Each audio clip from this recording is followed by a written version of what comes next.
Hello, sir. Quick question for you. We go all over the country just asking people a few quick questions on their advice to the younger generation of kids starting out in the real world today. We thought you had a beautiful house. Wanted to know if we could ask you a few quick questions for the channel.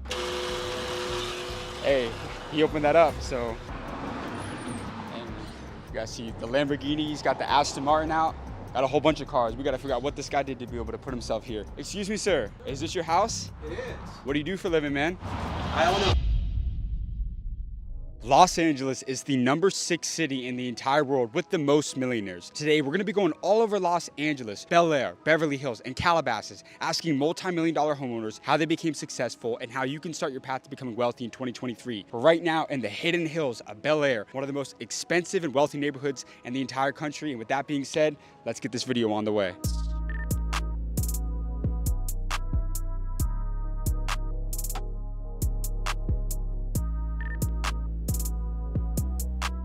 So growing up, I always used to hear about how Beverly Hills had all these multi-million-dollar mansions where all your favorite rappers and movie stars live. Well, today, we're gonna be going up to these homes for ourselves. I wanna run into some of the craziest people in the entire city to figure out what they did to put themselves in these multi-million-dollar houses. They got the Bentley parked out front. We're gonna go up to the door, ask this multi-million-dollar homeowner how they were able to put themselves here. Let's see what they have to say.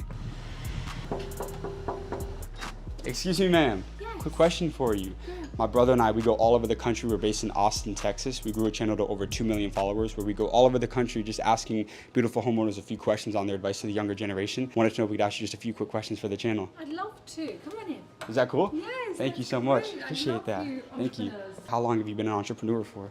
22 years. What industry did you pursue a career in? Well, I was a former model, but when that was over, I went into renovating homes and then building homes. So you've been an entrepreneur for a long time now.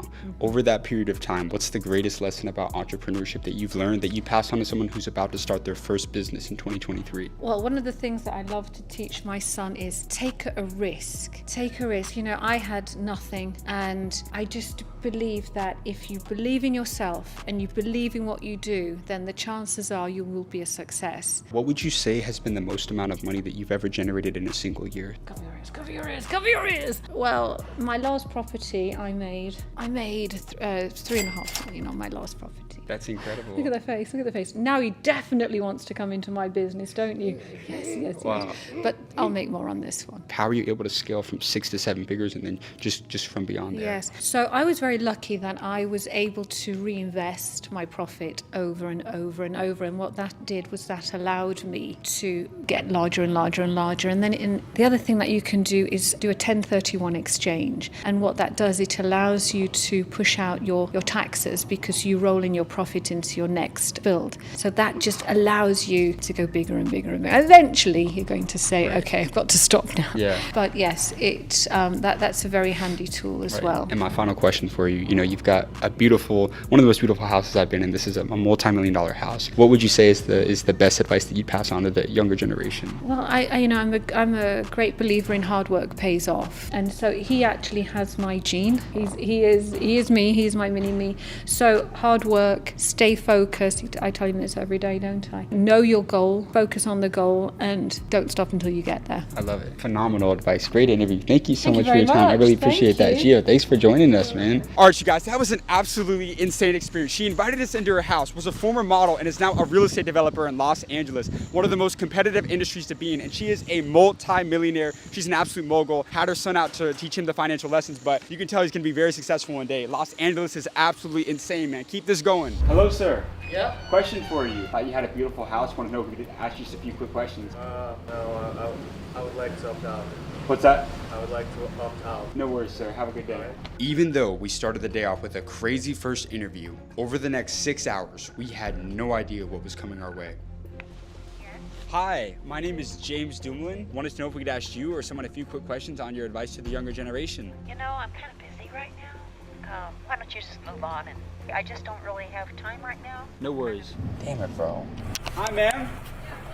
Question for you. I started a channel that I grew to over 2 million followers. How you doing, sir? Just asking beautiful homeowners a few quick questions on their advice to the younger generation. Yeah, homeowner likes to keep it very private. Okay. I think I've seen your channel, by the way. Yeah, thank you, bro. So, yeah. No worries, So, man. Sorry about that. No worries. Have a good one, bro. Although we faced rejection after rejection for hours, right before we decided to call it a day, this happened. I go all over the country. I'm based in Austin, Texas, just asking people a few quick questions on their advice to the younger generation. Could I ask you just a few quick questions up here? Yeah, sure. Thank you, sir. Appreciate that. We'll just come when awesome. What industry did you decide to pursue a career in? Software engineering, and then I turned it into marketing. Are you a business owner now? Yes. And how long have you been a business owner for? I've been running my agency for 9 years. You've had longevity as an entrepreneur for nearly 10 years now. 90% of businesses don't make it past 5 years. So what would you say is the most common mistake that business owners make that prevents them from having longevity? Okay, so a couple things. I've run a startup and failed at building a startup.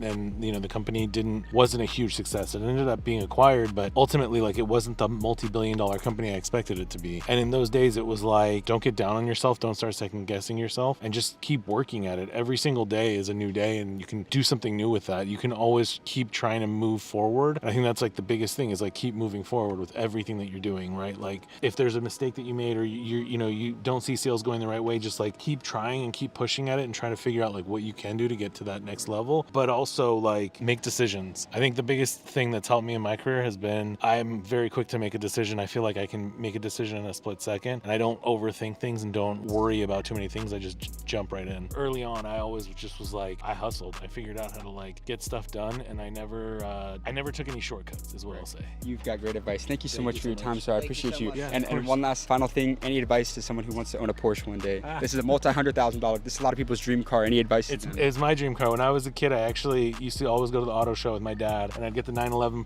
posters or like pamphlets or whatever, and I'd hang them up in my room, and it's been my dream car. Just work hard, invest well, save, and go for it. All right, you guys, my man was driving down the street in the Porsche, and we yelled at him from outside of the car, "Excuse me, sir." We let him know about the channel and what we do, went up to him and asked him some questions, and turns out he was a beast entrepreneur, a marketing multimillionaire, started out as a software engineer, transitioned, now he's a business mogul. So caught him in the Porsche and gave some incredible advice. Shout out to that man right there. Let's get the next one. All right, you guys, we were out in Calabasas in Los Angeles, California. This is one of the wealthiest parts in the entire city. And as I said earlier, man, Los Angeles, this is the number 6 city in the entire world with the most millionaires. We're here at our next multi-million-dollar house out in Calabasas. We're gonna go up to it, see if we can get some game from the owner, figure out how they were able to put themselves in a house like this.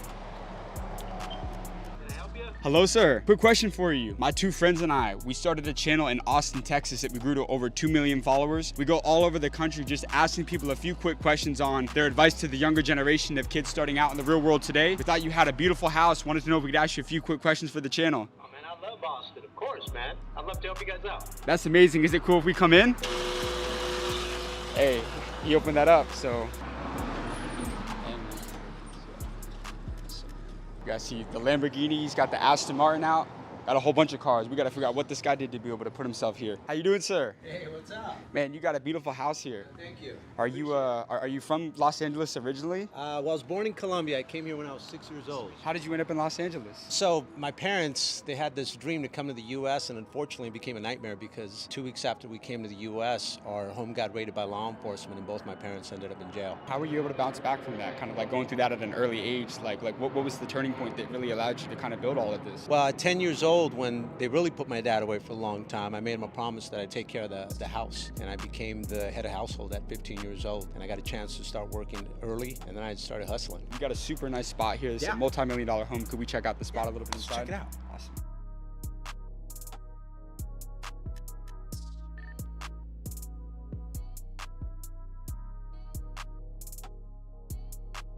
What industry did you decide to pursue a career in? Home security. I've had that now for 25 years, and I just started a solar company a year and a half ago, which just happens to be the 20th fastest growing company in Inc. 5000 magazine. How old were you when you started your first business? I was 21 years old. 21. And how old are you now? I'm 46. What's the most amount of money that your business has ever generated in a single year? It'll be this year. We'll do 200 million. Scaling is one of the hardest things to do as a business owner. A lot of people, they'll have that great idea, but they don't know how to scale and grow it. So how have you been able to scale to a 9-figure business? business? It has to come back to influence, right? Because to bring in good people, they have to believe in you. You know, your dream's got to be so big that everybody's dream can fit inside of it. Because again, the good people, they have a lot of options, but you got to take the first step. Faith is really taking action before you have what you need. You know, I remember as soon as I started the home security company, I bought the minivan before I actually had the people. Because we used to go in minivans and I used to fill all of them up and we used to go door to door. I didn't have a team yet, but I bought the minivan knowing that the people were coming. When you put money behind something, that's when you know you're committed. I call it a necessity level. A necessity level is this sudden willingness that untaps this tremendous amount of ability that you didn't know you had. That's why I've always been great at putting myself in pressure situations that increase my urgency level. I believe low stress is low performance. But when you put yourself in these uncomfortable situations, that's when that greatness that lies within comes out. What's been your secret to sales? You know, you've sold hundreds of millions of dollars in revenue at your company throughout your career, but how have you really been able to land big deals with massive clients over all these years? I've always gone out of my way to validate the business that I'm in to give me confidence. So like when I started selling home security, going door to door, I would look up articles of home invasions. I would look up fire accidents that were happening. And what that did is it filled me up with belief, with confidence. And that's important because the more certain person will always influence the less certain person. People don't have to believe what you're saying. They have to believe that you believe what you're saying, because everything's a transfer of belief. You've generated hundreds of millions of dollars in revenue throughout your career. What has been the best financial advice that you've ever received throughout your lifetime? One of the great things that I did when I first started was I would split my check 3 ways and I would live on a third of it. One would go towards IRS and savings, and then the other one would go towards a reserve account that no one could touch. You could call me and ask me for money. To me, that reserve account did not exist. And that reserve account has always helped me through tough times, because in life and pain are inseparable, and you're gonna have to go through some tough times. Because I like nice things, but being able to cut it 3 ways allowed me not to live outside my means. Right. That said, I was huge on having nice things. It's what made me want to work hard. You know, I wanted to stand out. I wanted to be rare. You know, at 21 years old, I wanted to be the first 21-year-old in my city driving a Mercedes convertible. I didn't want to do it when I was 28, because by then everybody had a Mercedes, right? So just little ways that I would compete against myself. I mean, if you don't come from a rich family can come from you. And I made the decision in my family that I was going to be the one person that changed my family tree forever. Guys, that's a wrap on today's video. Be sure to leave a like and subscribe for some amazing content coming soon. And everybody click right here to watch us going all around Miami, Florida, asking multimillionaires how you can become successful in today's world.